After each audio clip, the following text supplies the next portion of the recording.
একদমই ফুলকপির একটি নতুন রেসিপি। ফুলকপি এখন খেতে খুব একটা ভালো লাগছে না, তবে এভাবে যদি একবার রান্না করে খান ফুলকপি খেতে বেশ ভালো লাগে। এখন ফুলকপির প্রায় শেষের দিকে, তবে এভাবে একবার ট্রাই করে দেখবেন, খেতে অনেক বেশি ভালো হয়।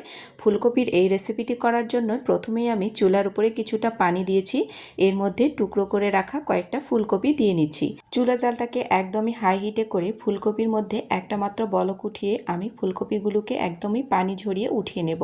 এগুলো অনেক বেশি সেদ্ধ করার প্রয়োজন নেই, জাস্ট একটা বলক উঠিয়েই এগুলোকে পানি ঝরিয়ে উঠিয়ে নিতে হবে।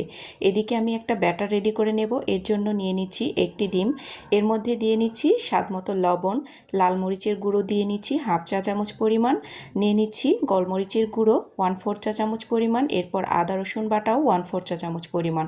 সবগুলো ডিমের সাথে ভালো করে মিশিয়ে নেব। এরপর ডিমের সাথে দিয়ে নিচ্ছি 3 টেবিল চামচের মতো ময়দা। হাতের কাছে যদি ময়দা না থাকে এখানে আটাও ব্যবহার করতে পারেন। ভালো মতো করে ডিমের সাথে এই ময়দাটাকে মাখিয়ে অল্প অল্প করে পানি দিয়ে আঠালো একটা গোলা তৈরি করে নিতে হবে। গোলাটাকে আমি আঠালোভাবে তৈরি করে নিয়েছি। এই পাশে আমি নিয়েছি ব্রেড ক্রাম্বস। তো এখন আমি যে ফুলকপির টুকরোগুলো গরম পানি থেকে পানি ঝরিয়ে উঠিয়ে রেখেছিলাম সেখান থেকে একটা একটা করে নিয়ে এই গোলার মধ্যে ভালো করে ডিপ করে ব্রেড ক্রাম্বসের মধ্যে গড়িয়ে নেব। সবগুলো ফুলকপিকে একই রকমভাবে আমি গলায় চুবিয়ে এরকম ব্রেড ক্রাম্বসের মধ্যে গড়িয়ে নিয়েছি। এখন এই ফুলকপির টুকরোগুলোকে আমি হালকা একটু ফ্রাই করে নেব। তো তার জন্য প্যানের মধ্যে দিয়ে নিচ্ছি কিছুটা তেল। আমি এখানে এই তেল দিয়ে পুরো রান্নাটা করে নেব, জন্য অল্প করে তেল দিয়ে নিয়েছি। এরপর এখন ফুলকপির টুকরোগুলোকে আমি দিয়ে নেব। তো চুলা জালটাকে মিডিয়ামে রেখে ফুলকপিগুলোকে 2 থেকে 3 মিনিটের মতো উল্টিয়ে পাল্টিয়ে একটু লাল লাল করে ভেজে নিতে হবে। এইভাবে যদি ফুলকপি রান্না করেন বাসার সবাই অনেক মজা করে খাবে, বাচ্চারাও অনেক বেশি খুশি হয়ে খাবে। সবজি যদি এভাবে রান্না করা যায় তাহলে কেমন হয় বলেন তো? তো সবগুলোকেই আমি লাল লাল করে ভেজে নিয়েছি। এখন এগুলোকে তেল ছড়িয়ে উঠিয়ে নিচ্ছি। এই তেলের মধ্যে দিয়ে নিচ্ছি কিছুটা পেঁয়াজ কুচি।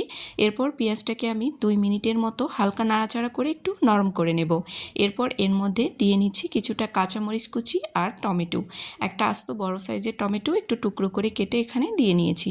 এখন নাড়াচাড়া করে টমেটোটাকেও হালকা একটু নরম করে রান্না করে নিয়েছি।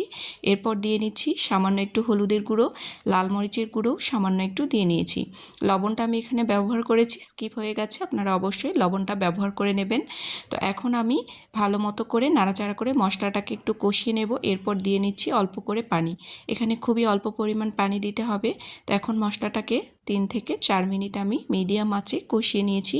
তো দেখুন তেল বেরিয়ে এসেছে। এই পর্যায়ে ভেজে রাখা ফুলকপির টুকরোগুলোকে দিয়ে নাড়াচাড়া করেই নামিয়ে নিতে হবে। এভাবে ফুলকপি রান্না করলে খেতে অনেক বেশি মজা হয়। একবার অবশ্যই ফুলকপির এই সময়ে ট্রাই করে দেখবেন। তো এটা হয়ে গেছে, এখন এটাকে নামিয়ে নিয়েছি। তো দেখুন কালারটা কতটা সুন্দর হয়েছে। গরম গরম রুটি, পরোটা এবং সাদা পোলাওয়ের সাথে খেতে বেশ ভালো লাগে। আপনারা অবশ্যই একবার বাসায় ট্রাই করে দেখবেন। আজকের রেসিপিটি যদি আপনাদের কাছে ভালো লেগে থাকে তাহলে ফ্রেন্ডস অ্যান্ড ফ্যামিলির কাছে শেয়ার করে দিয়ে যেতে ভুলবেন না। আল্লাহ হাফেজ। আসসালামু আলাইকুম। সবাই ভালো থাকবেন।